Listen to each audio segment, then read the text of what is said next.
We're going to take you through the 45-degree row right now, and it's got some really interesting little programming things that we'll show you right at the end.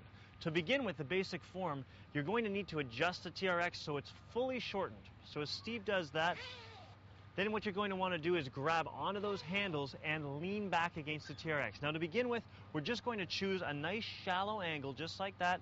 You should all be able to start just here. Now notice Steve's hand position. It's just there at a 45-degree angle. That's exactly what we want. That means is as he pulls, his elbows are really likely to go into that 45-degree angle as well. So as he pulls back now, let's go to the top of that motion. You can see right here we've got 45 degrees from his torso up here to his arms, which is perfect. He's got his shoulders down, his chest is up nice and high. All of that is exactly what we want to see at the top of the movement. Let's do a few more of those.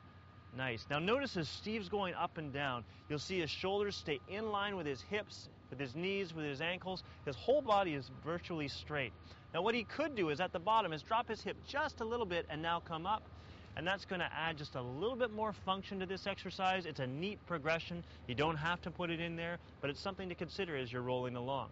Now, if you find that this is too difficult, you're just getting back in exercise, you want something that's a slightly lesser of a progression, you can always move those feet back just a little bit, and that takes the pressure off. It's one of the most unique things about the TRX. Just a small foot position change changes the resistance of the exercise, allows you to move things along very, very quickly. So let's do a couple in that position. Again, nice elbow position, shoulders are perfect. But I know Steve didn't need to move back. So if I want to make it more difficult, and that's what we're all striving for, is to take a little bit of a step forward. Now we've got a steeper angle, and as he pulls himself up, he's going to feel much more resistance in his back. So this is a great exercise.